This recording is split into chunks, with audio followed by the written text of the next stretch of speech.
India Pakistan جنگ کے بھی اب مجھ سے پوچھ رہے تھے، جو میرا بھی انہوں نے خاصا ہراساں مجھے کیا تھا بھارت نے.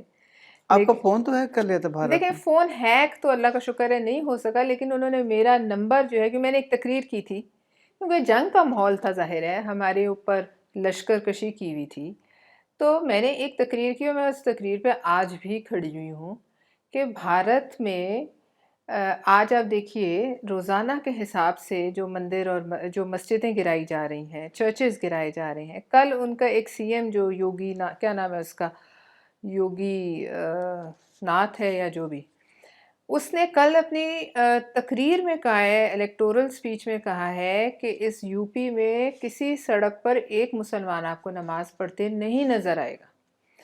تو لہٰذا میں نے یہ سپیچ میں اپنی کہا پارلیمنٹ میں کہ اس وقت جنگ ہو رہی تھی اور پارلیمنٹ کا سیشن تھا، اور میں نے کہا، اور میں اس کو ویسے بھی مانتی ہوں، اون کرتی ہوں، کہ جو ایک وقت آئے گا کہ جو بابری مسجد ہے اس کی اینٹ جو ہے وہ پنڈی کا ایک عام سپاہی رکھے گا اور اس میں اذان ہماری فوج کے سپہ سالار دیں گے، پہلی اذان. اب اس یہ کا جو وقت ابھی بھی آ سکتا ہے، بالکل آ فیلڈ سکتا ہے. مارشل عاصم آپ منیر کو صاحب کے یاد، دور میں آپ بھی. دیکھیے ہم جس وقت یہ گرائی گئی بابری مسجد، شہید کی گئی، وہ ایک بڑا آئیکونک لمحہ ہے اس دنیا میں. جو کچھ ایسے لمحے ہیں نا، جیسے بہت سے لمحے ہیں، وہ چین کی ایک بڑی تصویر ہے، ایک فوجی کو پھول دیتے ہوئے تصویر ہے، ٹینک کے اندر گلاب کی تصویر ہے، پھر چائنا کا وہ جو اسکوائر ہے ادھر کی تصویر. دیکھیں کچھ چیزیں آئیکونک ہے نا، جو دیوار برلن کے گرنے کی تصویریں. اسی طرح یہ بڑی ایک لوگوں کے دماغ پر ایک یہ وہ چھپی ہوئی ہے تصویر کہ کس طریقے سے بابری مسجد کو انہوں اور نے آپ گرایا. ہوپفل ہیں کہ یہ ہو جائے گا؟ بالکل ہو جائے گا، کیوں نہ ہو. اس بات کی کوئی جو ہے ثبوت نہیں تھا کہ وہاں کبھی کوئی مندر تھا، اور اسی بیسس پر آج تک جو ہے وہ بھارت میں یہی ہو رہا ہے. اب میں یہ نہیں کہتی تھی کہ وہاں ایک بڑی ہمارے جتنے مسلمان ہیں وہ اپنی حقوق کی جنگ لڑ سکتے ہیں، لیکن جب وہ ہم پہ حملہ کرتے ہیں، دیکھیے آج ایران کے ساتھ پورا عالم اسلام کھڑا ہوا ہے. کیوں؟ اس لیے کہ مسلمان ہیں، چاہے ہم کچھ بھی کہیں، لیکن ہمارا ایک اپنا تشخص ہے نا مذہب کے حوالے سے. لیکن ویسے بھی کہیں بھی کسی بھی مذہب پہ اگر ظلم ہوتا ہے ہمیں بولنا چاہیے. انڈیا میں آپ نے دیکھا آئی ڈی ایف کے سولجر نے ایک عیسیٰ علیہ السلام کے مجسمے کو ہتھوڑے مارے، تو ہم اس کے بھی خلاف ہیں. اگر ہندوؤں کے ساتھ کہیں یہاں ظلم ہوتا ہے تو ہم اس کے بھی خلاف ہیں. لیکن وہ بات میں اس پہ قائم ہوں، لیکن اس کے بدلے میں وہ بالکل پاگل ہو گئی. جو ریئیکشن مجھے نہیں سمجھ آیا کہ کیوں اتنا آیا، اور اس کے بعد انہوں نے مجھے ٹارگٹ کر کے، آپ کو پتہ ہے کوئی آرٹیکلز لکھ کے کچھ اپنے پروگرامز جو ان کے انتہائی زہریلے ہوتے ہیں، وہاں آپ کے ٹی ہمارے وی جیسے نہ چینلز پہ گیسٹ اور ہوتے ہیں نہ سارے جرنلسٹ ہوتے ہیں، آپ کی ساری پروفائلنگ آ گئی، میں ابھی دیکھ رہا تھا آ گئی. ساری اور اس گوگل کے میں. بعد انہوں نے مجھے جو ہے خاصا ہراساں کیا. ہراساں ان دا سینس کہ 1 منٹ میں کوئی جو ہے 200-300 کالیں، دھمکیاں، گالیاں، جو ان کا کام ہے، جو ایک بزدل دشمن کرتا ہے. اور وہ انہوں نے کئی دن آج تک جاری ہے کہ میں اکثر کبھی نہ کبھی ایسی باتیں آ جاتی ہیں. لیکن بہرحال بات یہ ہے کہ اس وقت مجھے جو سبق ملا کہ ہمیں اس قسم کے سائبر اٹیک سے، اگر جیسے ہمیں ٹارگٹ کرتے ہیں، آپ کی کوئی بات ناپسند آتی ہے، آپ کو کرتے ہیں، تو ہمارے پاس کیا میکینزم ہے کہ ہم اسے بچیں. بہرحال اس وقت تو جنگ تھی، میں نے اپنا واٹس ایپ وغیرہ ڈیلیٹ کر دیا. اور لیکن ایک سبق ہے. لیکن میں آج بھی کہتی ہوں کہ وہ وقت ضرور آئے گا. جو چیز جہاں تاریخی ایک ناانصافی ہوئی ہے، اس ناانصافی کو جو ہے اس کا پلٹنا جو ہے اور واپس اس کا ناانصافی کا ازالہ بہت ضروری ہے. اور بابری مسجد کا گرنا بہت بڑی ناانصافی تھی. ایک تاریخی مسجد تھی، اس کو بن کے اس سے کئی 100 سال ہو چکے تھے. کسی نے کبھی اس پر یہ کلیم نہیں کیا تھا کہ وہاں کوئی مندر تھا. آج تو وہ یہ بھی کہتے ہیں کہ تاج محل کے نیچے مندر ہے. لہٰذا یہ جواز بنا کر آپ کئی 100 پرانی جو ہے مسجدوں کو اور جو ہے عمارتوں کو گرا دیں تو لوگ تو بولیں گے، اور ہمیں ان سے کیا لینا ہے. ہم بولیں گے، ہمارا وہ کیا بگاڑ سکتے ہیں. آپ کی یہ ہیڈ لائن بن جائیں گی انڈین میڈیا میں کہ آپ ممبر پارلیمنٹ ہیں اور ایک میں ممبر پارلیمنٹ ہوں، لیکن میں یہ تو نہیں کہتی کہ یہاں کوئی چرچ میں نہیں جا سکتا، پاکستان کی سڑکوں پہ کوئی اپنی عبادت نہیں کر سکتا. پاکستان کی سڑکوں پہ سب فری ہیں اپنے مذہبی عقائد کو فالو کرنے کے لیے. اور آپ نے دیکھا کہ اگر کبھی کہیں زیادتی ہوئی تو جو پاکستان کے جس بھی وقت زیادتی ہوئی، جو اعلیٰ ترین جو اس وقت کے لیڈران اور عہدیداران تھے، ان سب نے اس کی مذمت کی اور خود جو ہے جا کر ازالہ کیا. لہٰذا میں ممبر پارلیمنٹ ضرور ہوں، لیکن میں کیا کہوں کہ اس طریقے سے آپ زیادتی کرتے جائیں. یہاں انہوں نے جو کیا اور جو جھوٹ بولے، جو وہ چھوٹے چھوٹے بچے شہید، آپ کو یاد ہے وہ ایک بڑا معصوم اور پیارا بچہ تھا جو اپنی ماں کے ہاتھ میں، وہ ایک ہمارے فوجی بھائی کا ہی بچہ تھا چھوٹا سا جو شہید ہوا. تو کیا ہم وہ سب بھول جائیں گے؟ نہیں، ہم نہیں میڈم، بھول سکتے. میں اگر سینیٹر پلوشا سے یہ پوچھوں کہ آپ 2008 کے بعد سے ممبر پارلیمنٹ ہیں، امپورٹنٹ رول میں کام کر رہی ہیں. خواتین کے لیے پاکستان میں فوکس کر رہا ہوں پارلیمنٹیرین اور پولیٹکس میں، جو خواتین ہیں، سیاست کرنا کتنا مشکل ہو گیا ہے؟ دیکھیے، پہلے تو کوئی سچ مشکل یہ تھا کہ بھئی خواتین کے پاس ظاہر ہے اتنی لیوریج، عام خواتین کے پاس، وہ خواتین نہیں جو کوئی بہت ایک لینڈڈ ایرسٹوکریسی سے تعلق رکھتی ہیں، یا ان کے شوہر اور ان کے والدین جو ہیں وہ کوئی بڑے جاگیردار ہیں، وہ ایک الگ گیم ہے. لیکن جو عام خواتین ہیں ان کے لیے ظاہر ہے الیکشنز لڑنا، مطلب ظاہر پیسہ ایک چاہیے، ایک انفلوئنس چاہیے، ایک مشکل کام تھا. وہ مشکلات اپنی جگہ تھیں، لیکن پھر بھی پاکستان میں جتنی، کم از کم پاکستان پیپلز پارٹی میں جتنی خواتین نے جو اب تو وہ عمر رسیدہ ہو گئی، لیکن جو ان کی کہانیاں، ان پر تو بڑی بڑی فلمیں بنتی، ان کے سامنے تو جون آف آرک بھی جو ہے شاید وہ پھیکی پڑ جائے. جس طرح لوگوں کے بھائیوں نے وہ قلعے، ان لوگ پھانسیاں لیں، قلعے انہوں نے جو ہیں کاٹے. قلعے کی جو اس وقت ہمیں تو نہیں پتہ، لیکن ہمارے ہوش کی اس کی بات نہیں ہے، لیکن جو کہانیاں ہم نے سنی ہے ضیاء الحق کے مظالم کی، وہ تو ایسی ہیں کہ چھوٹے چھوٹے بچوں کے ساتھ جو ہے ہماری ایک شاہدہ جبین ہیں جن کے بھائی کی پھانسی ان کو ہوئی. ساری زندگی وہ آج خاتون اپنی عمر کو پہنچ چکی ہیں، لیکن وہ آج بھی وہ ایک ایکٹیو ورکر ہیں. اس طرح بہت سے خواتین اور مرد ایسے ہیں، اور میں سمجھتی ہوں کہ وہ مشکلات تھیں لیکن ہماری بڑا ایکٹیو رول رہا ہے. لیکن اب مشکل اور ہے.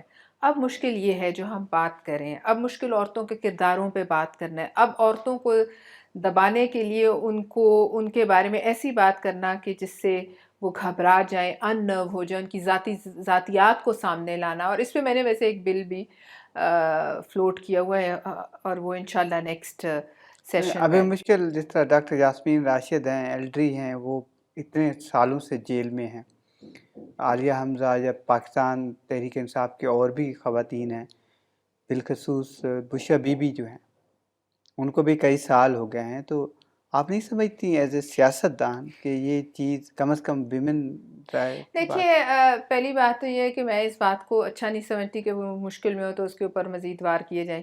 لیکن آپ مجھے یہ بتائیں، ایک سیاسی رول ہے اور ایک یہ رول ہے. سیاسی رول ایک الگ رول ہے، اس میں آپ کو ظاہر ہے بہت سی مشکلات کا سامنا کرنا پڑتا ہے جو ہمارے ملک کی سیاست کا رواج ہے. لیکن ایک اور رول ہے. دیکھیے، جو کچھ بھی ہوا میرے خیال میں پاکستان کی تاریخ میں پاکستان پیپلز پارٹی زیادہ پرسنل نقصان اور کسی نے نہیں اٹھائی. لیکن کبھی ہماری لیڈرشپ نے ہمیں ایسے کاموں پر نہ اکسایا، اور نہ کسی پاکستان پیپلز پارٹی کے ورکر نے کوڑے ضرور کھائے ہوں گے، لیکن کوڑے پکڑ کے کوڑے مارنے والوں کو نہیں مارے ہوں گے. حالانکہ وہ مار بھی سکتے تھے. اپنے آپ کو آگ لگائی، دوسرے کو نہیں لگائی. لہٰذا دیکھیے، میں یہ سمجھتی ہوں بشرا بی بی کی جو ذاتیات ہیں اور ان کی جو ایک پرسنل لائف ہے، چاہے وہ ہوں یا کوئی اور خاتون ہو، وہ میں اس کو زیر بحث لا کے عورتوں کو یعنی کہ ان کو نروس کرنا، ان کی بے عزتی کرنا، ان کو دبانے کی کوشش کرنا، یہ ایک انٹائرلی جو ہے غلط اور گھٹیا فعل ہے، جس کے لیے اللہ تعالیٰ کی طرف سے بھی سخت وعید ہے. اور یہ ہسٹری میں ہوتا رہے. لوگوں نے بڑی بڑی ہستیوں پہ الزام لگائے، ہم تو کچھ ہے نہیں. لیکن جو پولیٹیکل رول ہے اس کی اور جو ہے نا ریمیفیکیشنز بھی ہیں، اس کی اور مسائل ہیں. میں اس جو 9 مئی والا واقعہ ہے اسی کے نتیجے میں یہ سب ہوا. تو میں سمجھتی ہوں کہ اب اس پر کوئی 9 مئی جو ہے اس کا ہونا ہی ایک بہت افسوسناک واقعہ تھا جناح صاحب کا گھر جل جانا. اس سے بڑا ظلم کیا ہو سکتا ہے؟ ایک تو آپ کو یاد ہوگا زیارت میں ٹیررسٹ نے، دہشت گردوں نے زیارت ریزیڈنسی کو جلایا تو ہمارے دل پہ کیا گزری، اور اب لاہور میں یہ ہوا. تو لہٰذا سیاسی جماعتوں کو اپنے رولز کو ڈیفائن کرنا چاہیے، اور سیاسی کارکن جو ہیں ان کو بھی پتہ ہونا چاہیے کہ کون سی چیز ایک ریڈ لائن ہے. جیسے آپ کو اور ہمیں ریڈ لائنز کا تو پتہ آپ ہے. کے خیال میں somehow یہ جسٹیفائی ہے جو جل رہے دیکھیے ہیں؟ میں اس کو نہیں کہتی کہ جسٹیفائی ہے یا نہیں ہے، لیکن ان کی جو ایک اب میں اس وقت کی جو یاد کرتی ہوں، ابھی اتنی پرانی بات نہیں ہوئی، لیکن بہرحال وہ ایک اچھا پلان نہیں تھا جو کہ کیا گیا، بنایا گیا. وہ ایک بہت کالا باپ تھا، اور اس کی وجہ سے اس نے جیسے اوپر سے آپ ایک پتھر لڑکھائیں نا، ایک پہاڑ سے پتھر لڑکھا دیں تو وہ جب نیچے آتا ہے لڑکتا ہوا تو وہ سپیڈ بھی بہت، اس کی رفتار بھی وہ اپنی ابھی میں تیز ایک کرتا کلپ ہے، اور بھی دیکھ اور رہا تھا، اپنے ساتھ بہت سا خس و میں خاشاک لے چاہتا ہوں جاتا کہ آپ کے کامنٹ لوں اس پہ.